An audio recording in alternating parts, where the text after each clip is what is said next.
Here, I'm not Mrs. Agnès Buzyn. Thanks, Charpentier. And she does regret really not to be with you today because that was her first visit in India. She's a brilliant hematologist. She is the CEO of the Cancer Plan in France, and she is a fantastic speaker. And she did ask me and send me a few slides to present, but really you missed something by not having Agnès on this desk. I'm very, very sorry. I shall do my best to replace her. So I'm Dr. Harmaille, I'm a medical oncologist, and I would like to tell you how I am honored and how I am pleased to be there. Honored because I'm invited by the FAMS, the Federation of the Society and the Academy of Medicine, and invited by the AIMS, which is the well-known international Indian University of Medical Science. And this is a big honor, and thanks, Professor Rath, for your invitation. And the second reason, this is very personal, why I'm pleased to be here, is because 45 years ago, the most part of you were not born, I was in North India, North Continent India, in Kathmandu. I built the blood bank in the Beer Hospital in Kathmandu. At this time, there was no cancer over there. And the cancer program was developed by Professor Rath later on in the 80s.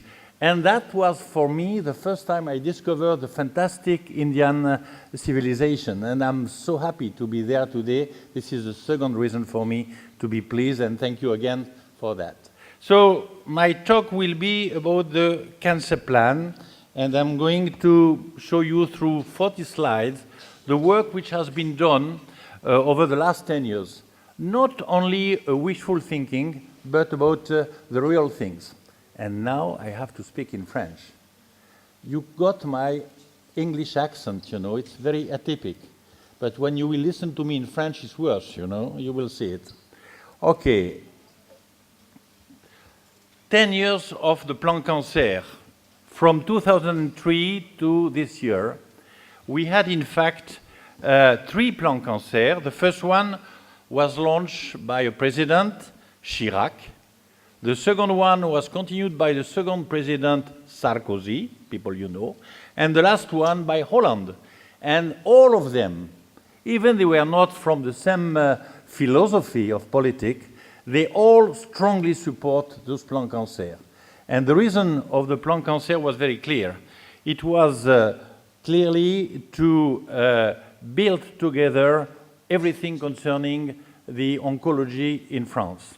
And it is a success. And we don't have only wishful thinking, we have now result. I have to speak in French, I'm very sorry about that. Bon, je vais arrêter en anglais. Le premier acte important du premier plan cancer a été de créer l'Institut national du cancer. Ce n'est pas un hôpital, c'est un centre avec 150 personnes qui avait pour objectif de fixer toutes les règles de coordination. Ça ne dépend pas d'un ministère, le ministère de la Santé, on pourrait le penser, mais ça dépend de 2 ministères, et c'est une activité interministérielle importante qui a été voulue par le président de la République, Chirac, quand il a construit ce programme du premier plan cancer. Et vous avez ici le bâtiment, que vous visiterez quand vous viendrez en France, qui accueille l'INCa, l'Institut national du cancer. Les missions, elles étaient au nombre de 6 au début, et vous les avez indiquées, coordonner toutes les activités du cancer. Beaucoup de gens faisaient de la cancérologie, de la recherche, du soin dans les hôpitaux privés, dans les hôpitaux publics, dans les ligues contre le cancer, charity leagues, et tout ça n'était pas coordonné. Et le premier objectif était cette coordination avec un rôle de coordination fort par une agence qui était l'INCa. Deuxième élément important, aider financièrement les scientifiques et les médecins dans leurs projets de cancérologie et en particulier dans l'innovation. Le plan cancer n'était pas simplement la gestion gentille de l'échec, c'était aussi associer toute l'innovation cancérologique et l'amener très tôt auprès du malade. Elle devait contribuer à l'installation d'un réseau privé-public. En France, c'est comme en Inde, il y a des hôpitaux publics, le centre anticancéreux de ce site, et des hôpitaux privés. Eh bien, ces structures qui bénéficient toutes du même financement par une assurance nationale solidaire, eh bien, doivent travailler ensemble quand il s'agit de parler de cancérologie. Autre objectif, donner des modèles de direction, un guide pour la réalisation des traitements sur toute la France. Dernier élément, analyser les résultats et les données de santé publique. Enfin, offrir aux malades une connaissance et une information qui fassent d'eux des partenaires essentiels dans le traitement des cancers et dans la prise en charge de leur maladie. Avec 3 priorités. La première priorité était la recherche. La recherche est un élément essentiel, à tel point que, même au niveau européen, j'ai fait inscrire dans la règle de la qualification de la spécialité cancer le fait qu'on participe à une recherche. Quand vous rentrez 10-15 malades dans un essai thérapeutique randomisé, vous avez 1 ou 2 points de qualification en cancérologie au niveau européen. La recherche est substantielle au traitement des cancers. Pourquoi ? Parce que ça évolue tellement vite que les données que vous avez eues à la faculté sont rapidement caduques et qu'il vous faut une mise à jour quasi permanente. Et quel est l'outil le plus extraordinaire pour une mise à jour en cancérologie? C'est d'être dans un essai thérapeutique, d'évaluer des malades pour les entrer dans un essai et de voir les résultats et les publications de ces résultats. Le deuxième point de la recherche, c'était bien entendu la recherche fondamentale et la recherche de transfert qui ont été développées, vous le verrez, et la proposition de larges essais cliniques en France. Première priorité, la recherche. Deuxième priorité, santé publique. Et dans cette deuxième priorité, il fallait que tous les individus français non malades soient informés des risques, les facteurs de risque de cancérologie. Vous aurez une présentation par notre collègue Dubois tout à l'heure sur le tabac, qui vous racontera toute l'histoire du tabac. Deuxième élément, il fallait que les malades sachent l'importance du screening, du criblage, du dépistage des cancers, de différents types de cancers, on en parlera. Et enfin, que tout cela soit connu de tous les Français. Troisième priorité, elle est importante, c'est le soin. Le soin, premier élément important, il ne pouvait pas y avoir en France un endroit le plus éloigné de la capitale française de Paris qui ne bénéficie pas exactement des mêmes qualités de soins que celles que l'on a dans le meilleur centre de lutte contre le cancer, le meilleur centre de cancérologie en France. Donc une série d'objectifs qui étaient clairement affichés, avec une évaluation régulière de ces objectifs et l'apport tous les 3 ans de résultats de ce travail qui avait nécessité un financement, on le verra. Alors parlons de la prévention, je vais être court parce que cela va vous être traité sur le modèle essentiel qui est le tabac. Quelques mots sur la prévention. Vous avez sur cette diapositive tous les facteurs de risque. Alors il y en a 2 en France qui sont majeurs, qui viennent bien avant la pollution dont on parle beaucoup, qui sont le tabac et l'alcool.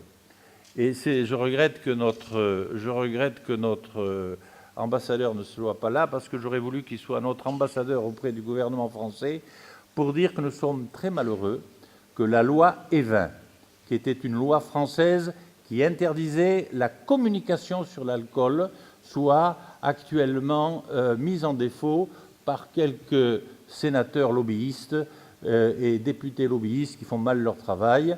Et c'est un des regrets. On fait marche arrière sur l'alcool. Deuxième élément, le tabac. Le tabac, c'est évident. Le tabac est plus grave en France qu'il ne l'est en Inde. Et en France, on est bien moins bon que les Anglais. On vous dira pourquoi. Il y a une mafia du lobby du tabac qui est très puissante et qui, en France, joue à plein.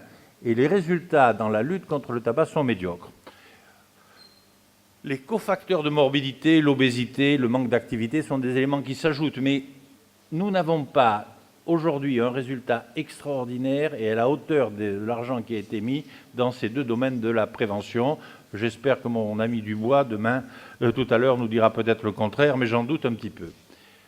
Tous ces facteurs de risque n'ont pas, bien entendu, le même poids, je vous le réindique sur cette diapositive, avec un élément qui, quand même, sur lequel on est assez bon, qui est l'infection, avec en particulier toute une série de vaccinations contre papillomavirus, vaccinations contre l'hépatite, qui ne sont pas des vaccinations contre le cancer, mais qui sont des vaccinations qui préviennent la maladie, qui fait le lit du cancer. Là, nous avons un système qui fonctionne bien et qui a bien été développé et qui pourrait être un modèle pour l'Inde, qui n'a peut-être pas dans ce domaine développé toutes les possibilités qui existent dans le registre.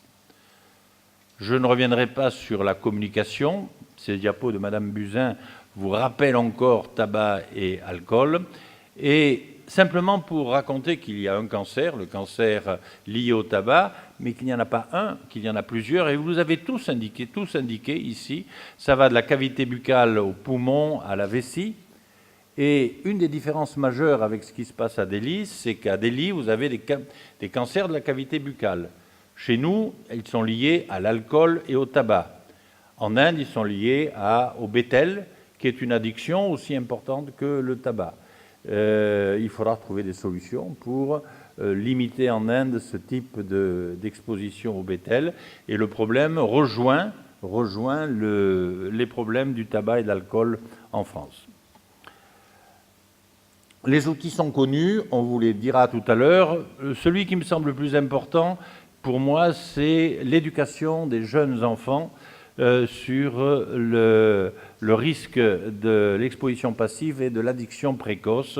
C'est probablement là qu'il faut agir et avoir un maximum d'efficacité. Le dépistage. Deuxième point, on n'est plus dans la prévention, on est dans le dépistage. Le dépistage des différents cancers est très bien organisé en France. Et parmi tout cela, le cancer du sein couvre pratiquement la majorité de la France. Vous avez deux cartes ici. La carte du dépistage du cancer du sein en 2003 et la carte du même dépistage du sein en 2013. Et plus la tâche est sombre, plus le dépistage a été bien fait et a couvert plus de 60 et plus de 70% de la population. Ce dépistage se fait soit par une voie publique, très classique, soit par un développement privé. Les deux possibilités coexistent, mais le résultat est bon. Et actuellement, une des grandes différences sur le cancer du sein entre la France et l'Inde, c'est que la majorité des tumeurs que l'on dépiste en France mesurent 1,5 cm. Alors que le docteur Pratt m'expliquait qu'à Delhi, la majorité des cancers du sein qui arrivent mesurent 3 à 4 cm. Et il est évident que la taille faisant le pronostic, les résultats seront moins bons ultérieurement. Donc ce dépistage mérite le développement. Il y a des facteurs de risque identifiés, mais c'est un domaine sur lequel le plan cancer a été remarquablement efficace. Vous voyez la différence sur 10 ans en couverture de dépistage. C'est une réussite manifeste du plan cancer. Deuxième type de dépistage, cancer colorectal, qui est un cancer fréquent et chez l'homme et chez la femme. Ce cancer colorectal était dépisté par des outils classiques et ce programme a été augmenté. Vous voyez là aussi que ces taches foncées indiquent qu'il y a une densité importante de couverture de l'ordre de 50% sur la France. C'est plus récent, ça va s'améliorer. Et en particulier, on a mis au point des outils en France qui sont des tests immunochimiques qui sont fiables et très informatifs. Le malade n'a besoin que de faire un seul prélèvement, un seul test, l'envoyer par la poste, et les résultats sont là. Bénéfice du plan du cancer, 10 ans après sa mise en installation. Troisième élément, le soin. Alors pour le soin, il y a eu un investissement très important avec quelque chose qui est très particulier à la France, c'est les dispositifs d'autorisation. Vous ne pouvez pas traiter 2 cancers du sein par an dans la meilleure clinique chirurgicale de France. La base de ce raisonnement est le suivante. Plus on traite de cancers, mieux on les traite, parce que c'est le nombre qui fait l'éducation et la qualité du geste chirurgical. Et actuellement, d'une manière très progressive, il a été demandé aux centres de se spécialiser, qu'ils soient privés ou publics, pour assurer un minimum d'une vingtaine de cancers côlon traités par an. Et ce chiffre va augmenter pour faire en sorte que petit à petit, dans chaque région de France, il y a un ou deux centres de grande référence qui permettent de soigner un grand nombre de cancers du côlon. Un élément essentiel de cette autorisation est indiqué sur la deuxième ligne, ici, qui est l'organisation de groupes multidisciplinaires. Il est très dangereux d'avoir un seul cancérologue pour choisir votre traitement. Si c'est un chirurgien, il vous dira le scalpel est l'élément essentiel. Si c'est un radiothérapeute, il pourra vous dire il n'y a que la radiothérapie qui guérit le cancer. Et si c'est un oncologue médical, il vous donnera une chimiothérapie. Dans les trois cas, il y a du danger. Et en France, il a été imposé par la loi que tout traitement proposé à un malade porteur d'un cancer et vu pour la première fois soit soumis à un collège d'au moins 3 médecins, un chirurgien, un radiothérapeute et un oncologue médical. Et ils sont obligés de se mettre d'accord sur la meilleure stratégie globale à proposer aux malades qui est en face d'eux.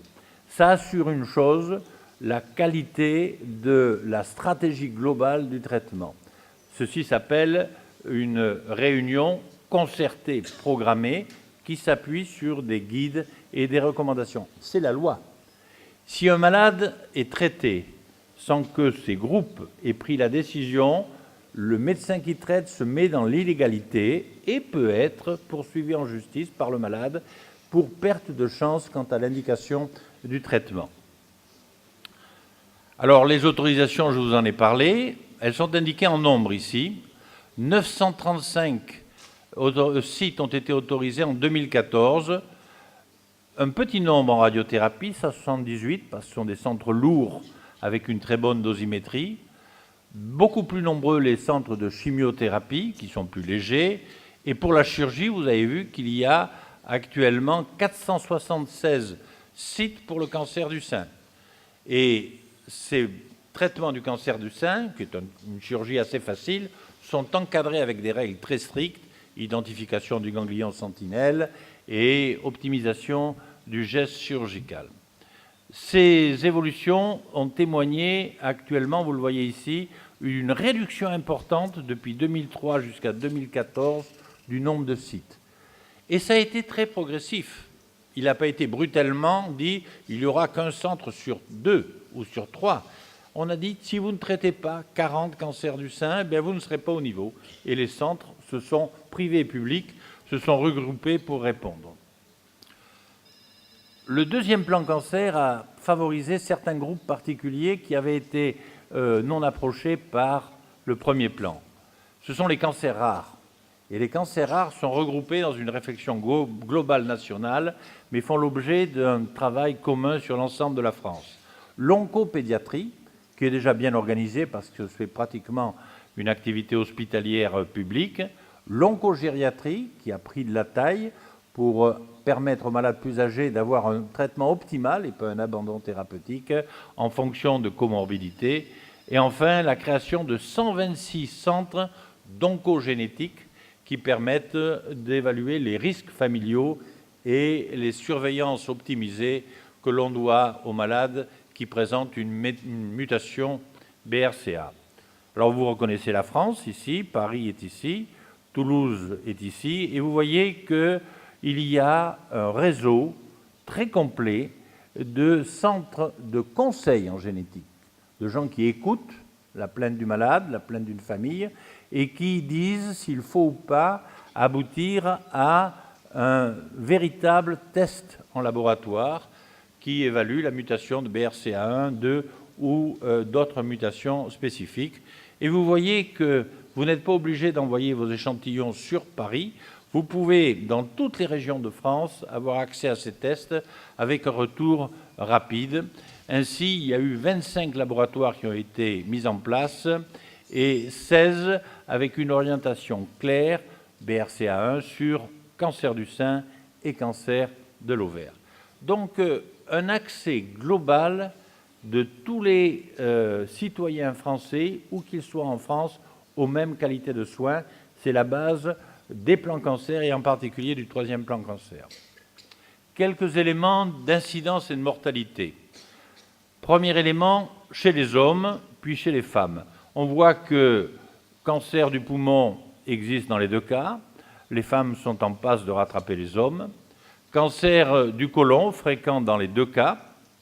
Et le cancer du sein, qui est le gros pourvoyeur de cancer chez la femme, alors que la prostate est le grand pourvoyeur de cancer chez l'homme. Le PSA systématique dans les populations normales n'est pas un outil de dépistage en France. C'est établi et c'est affirmé malgré certaines tentatives d'installation. Qu'est-ce qui s'est passé depuis 2005 ?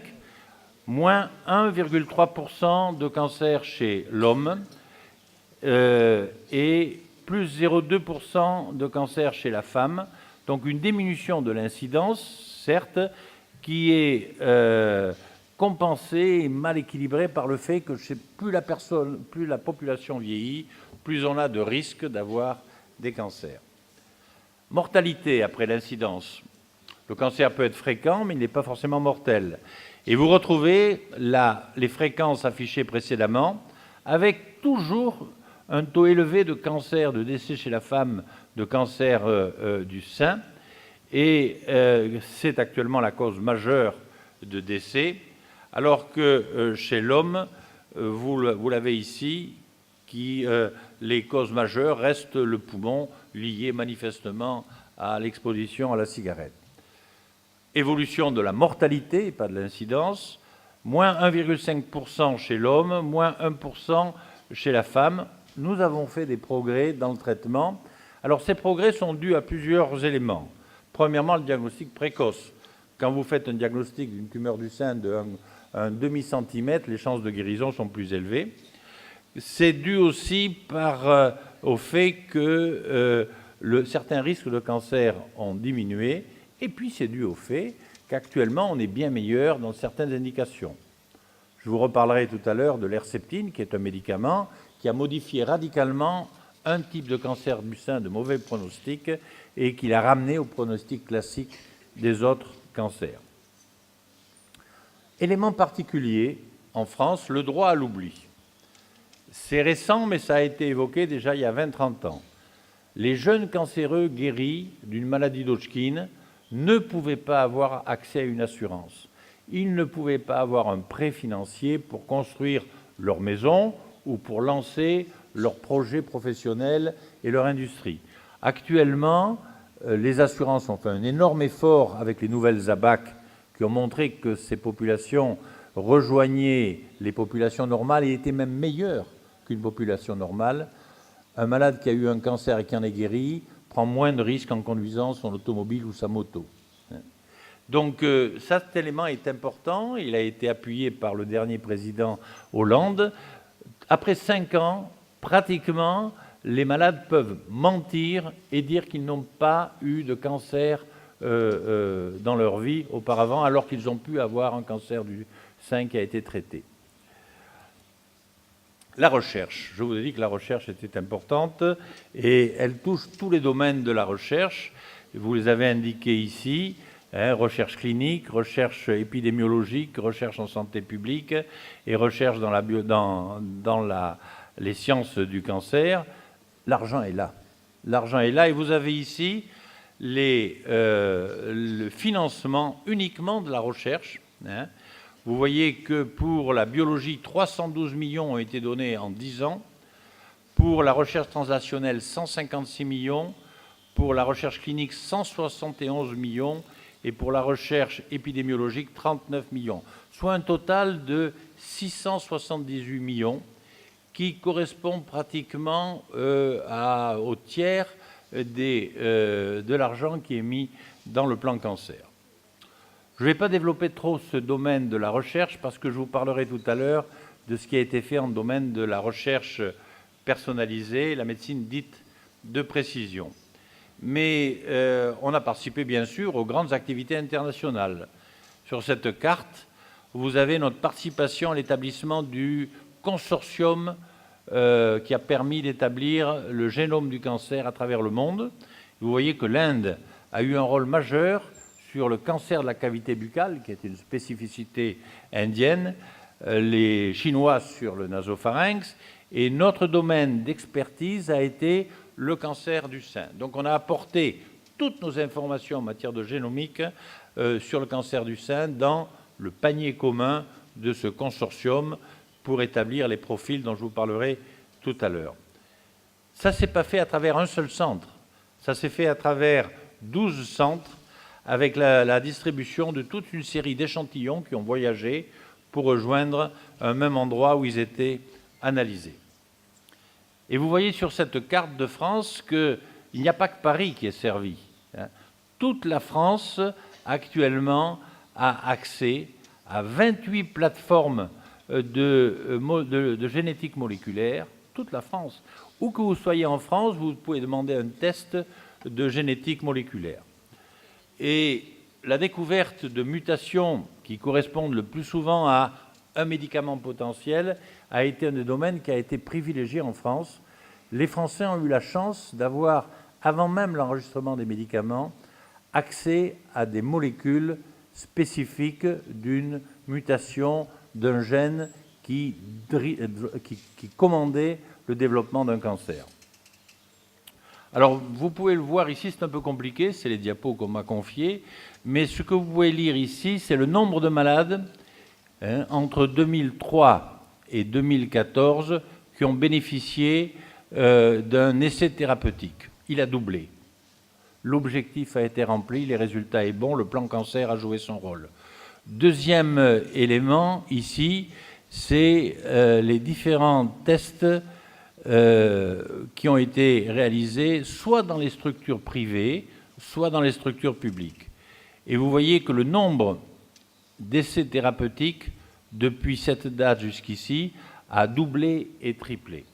Actuellement, en France, les malades demandent à rentrer dans des essais thérapeutiques parce qu'ils espèrent, ils ont raison, que grâce à l'entrée dans un essai thérapeutique, ils sont en avance sur l'accès à un médicament qui devrait être enregistré 2 ou 3 ans plus tard.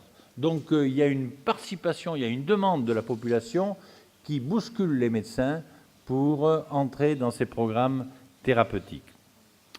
Accès à l'innovation. On peut trouver de nouveaux médicaments, mais il faut que ça soit disponible pour tous.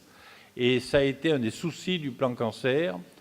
Et là, la démarche, je vous l'ai dit tout à l'heure, a été, à travers les essais cliniques, d'avoir sur la France entière ce type d'accès. Les recommandations pour tous les cancérologues de France ont la même base et ont permis de dire comment il faut traiter tel sous-type de cancer du sein à partir d'une bibliographie dont la qualité a été évaluée en fonction du degré de validation. Et ça a été soumis à tout le monde et tout le monde respecte ce type d'indication. Enfin, la communication a été un élément essentiel. Pour qu'un plan cancer fonctionne, il faut que les médecins, les infirmières, les personnels soignants, l'ensemble de la communauté qui s'occupe des problèmes sociaux et de santé soient éduqués. Mais l'élément le plus moteur du système est certainement le malade. Et le malade et la population non malade. Et actuellement, il y a eu un effort énorme qui, dans la plupart des domaines, a réussi. Je disais que le tabac n'était pas le meilleur exemple. Et cet effort est actuellement maintenu. Et il y a une adhérence de la population française qui est très importante et qui a confiance à ces politiques de santé, à ces vaccinations, à ces dépistages et aux traitements nouveaux qui sont proposés. Voilà ce qui s'est passé en 10 ans du plan cancer. Et ce plan cancer est actuellement exporté. Il sert de référence à travers le monde, sous des formes plus ou moins modifiées. Ce qui est important est le fait qu'il faut des sous pour un plan cancer.